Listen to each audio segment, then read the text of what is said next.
She didn't hear it, not at first. At this time of night, the labs were deserted. The whole of Site-120 was practically empty, corridors dim and silent, offices shut, experimental apparatus crouched in shadowy chambers. There were no anomalies contained on site, so the only people left in the compound were a couple of security staff, and a 63-year-old researcher hunched over a bench full of notes and textbooks, a single desk lamp right against the lab's enveloping darkness. She had always been wrapped up in her work, her colleagues said. There was no one to go home to. She had been with the Foundation for many years. Many late nights like this, engrossed in the calculations and correlations spread in front of her, so she didn't hear the noise, not when it started.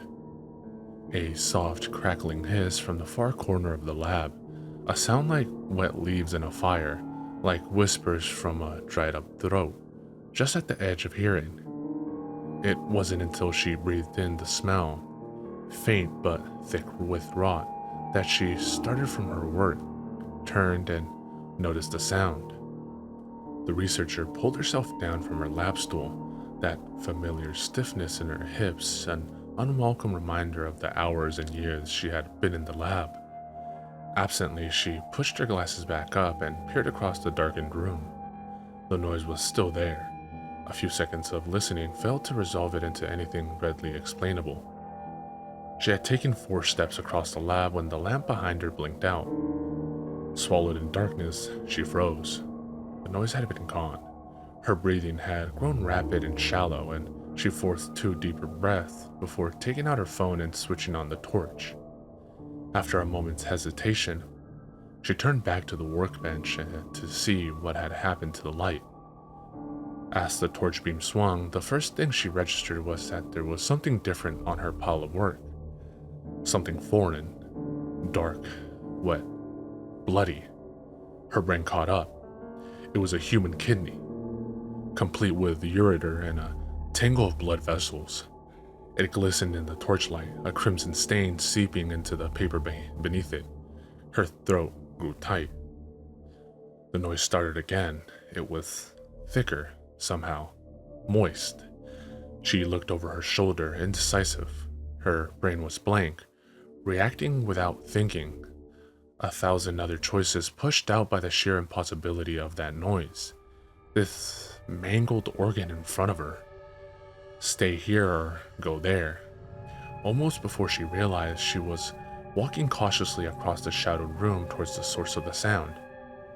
The torch lit up the back wall of the lab, a corner behind the mass spectrometer. A black smear had spread across it, the paint and plaster bubbling and flanking in a slow roil. The whispering sizzle was louder, and the air was heavy with an oily stink of decay. Close to, she could see the surface of the wall had softened, sagging in wet bulges. She hesitated. The hand shot out of the wall faster than thought. Its fingers were broad and gray, sticky with black mucus, grabbing her forearm. Instantly, her lab coat started to melt, and as she yanked her arm away, the sleeve tore off, disintegrating. The fingers snatched at her again, and she dropped her phone. As she stumbled backwards, the torch shone up from the floor, lighting the figure that pushed its way through the mottled, fleshy wall. It looked like an old man, decrepit and rotten. It was naked, its skin slick and shiny as pitch. Its flesh was withered and decomposing, with missing toes and misshapen feet. A distended gut protruded up obscenely from beneath a narrow chest, arms spread wide in a mockery of greeting.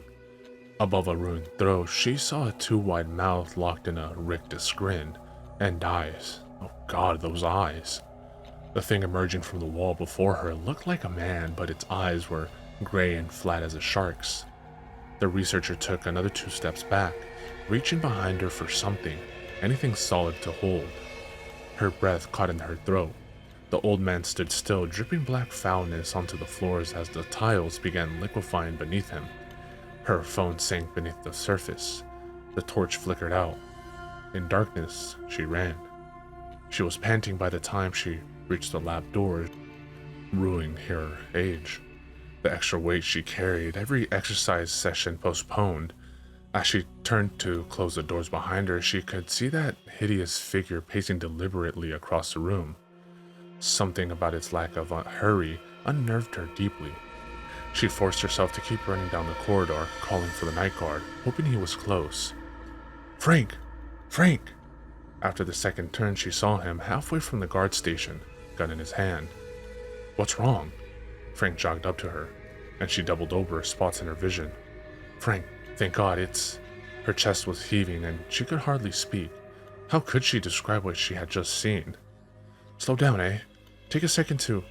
Frank tailed off, and she looked up to see his gaze fixed on the end of the dim corridor. She knew what he had seen. The old man walked towards them, trailing a viscid ooze. When Frank trained the torch on him, his eyes shone avid and empty. 20 feet from them. "Hey, stop now!" Frank shouted. "I will shoot you." The grinning cadaver kept coming. 15 feet, 12. Frank fired 3 shots. 2 shots hit the chest. The old man stopped, gradually crumpling forward. The researcher let out a breath.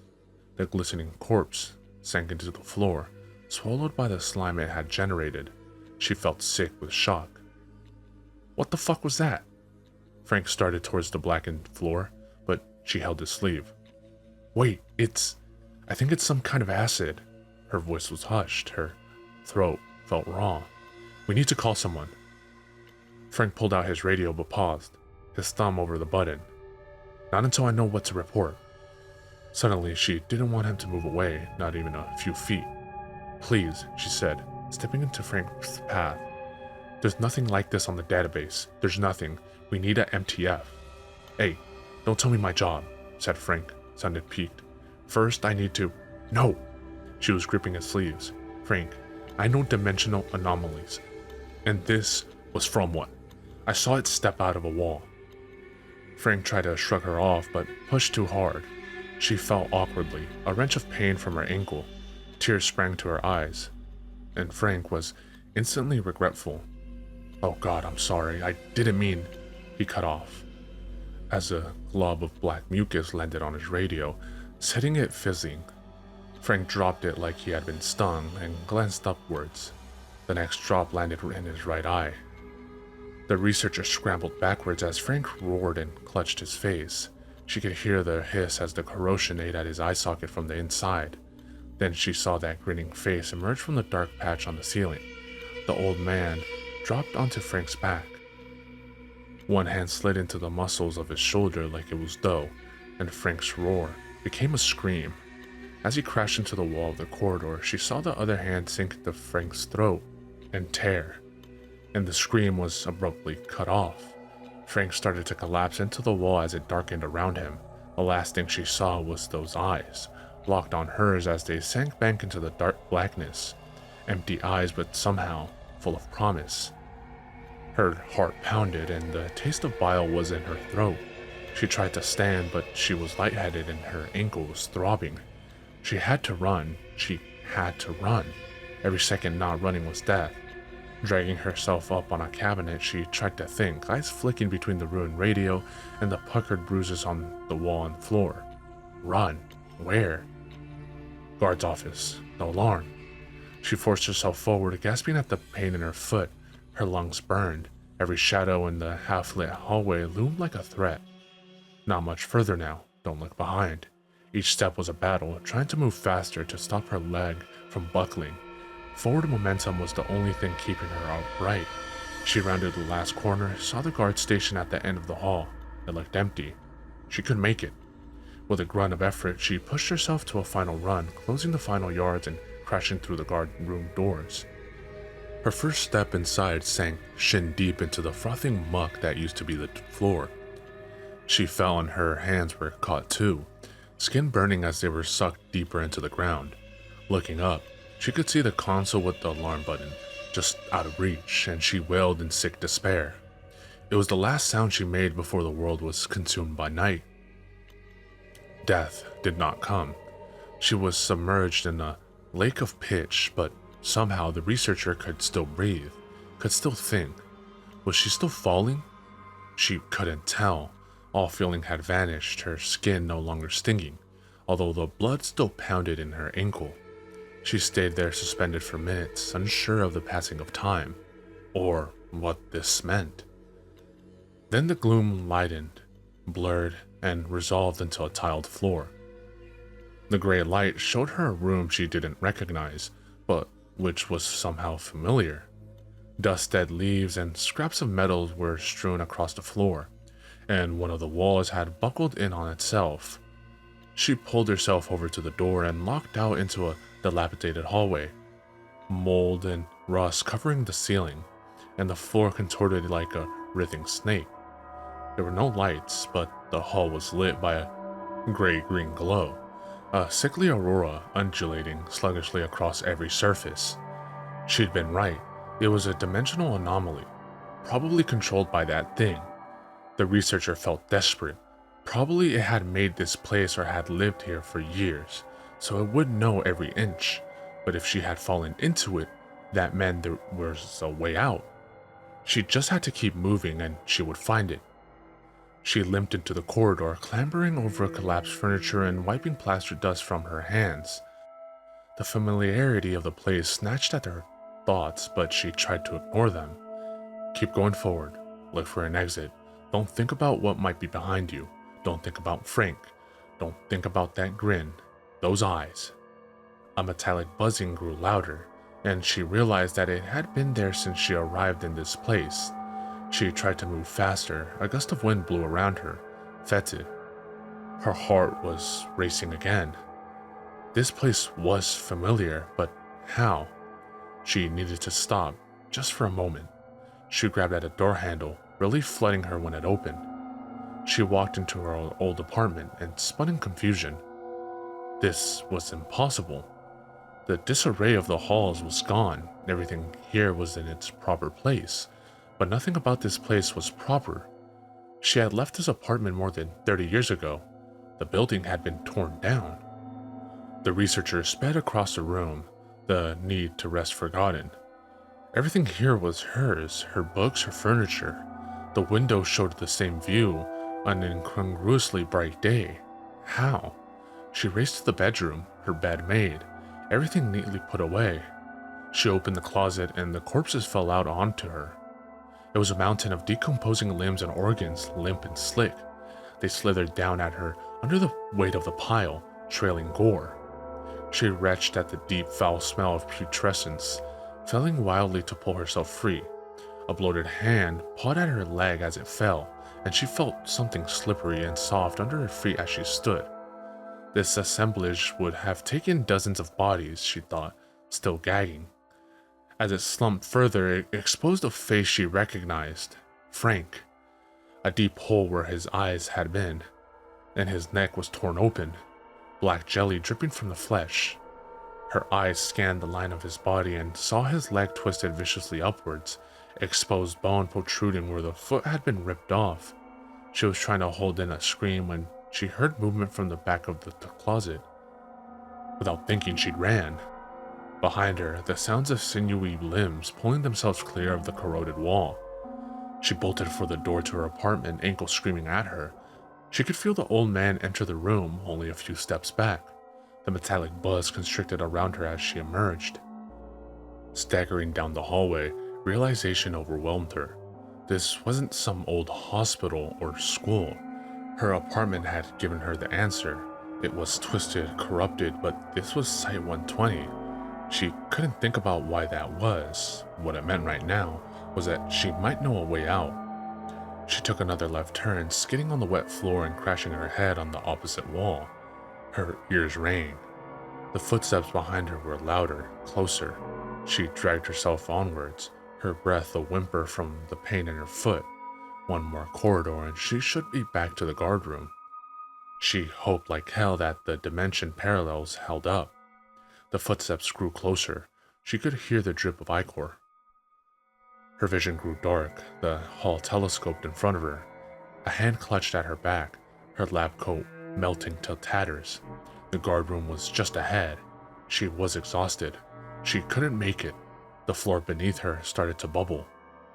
With a yell, she crashed through the guardroom doors again, pushing through the oily puddle behind them and surfacing in the real Site-120. The ghoul was still behind her. She fell hard on the console and slammed her hand down on the alarm. Klaxons blared, and the emergency light flashed. She turned, pushing herself as far as she could into the corner of the console. But the old man had halted in the middle of the room. It was staring at the light. She heard a new noise, like a deep growl. Suddenly, she realized that the corpse before her had a lump of new flesh in its throat, bloody and ragged. Frank's throat, she realized, and her stomach dropped. She looked again at the old man, seeing its misshapen carcass, patched and scarred. The old man was still transfixed by the light. Its growl built in intensity. Her mouth went dry. The thing looked at her with its dead eyes. "Anna," it said like a sigh. "Anna." She made no sound. Her mind was screaming. The old man took a step towards her. Another step. 5 years, 11 months, 21 days, and 25 more years after that. Falling apart, rebuilding itself, rebuilding its world for her. It held up its left hand. She could see the mark where the ring had been. She couldn't move, couldn't breathe, couldn't think. The old man reached towards her, tenderly holding her cheek. Her skin puckered and liquefied, flesh dripping from her face. It brought its grinning mouth to hers and kissed her, and her teeth became hot wax, fusing and corroding. She screamed then. The old man pressed his kiss harder into her open mouth, his swollen gray tongue melting hers and filling her throat with molten muscle and caustic jelly. The last thing she felt was the weight of the two of them, sinking into the floor, locked in a final, burning embrace.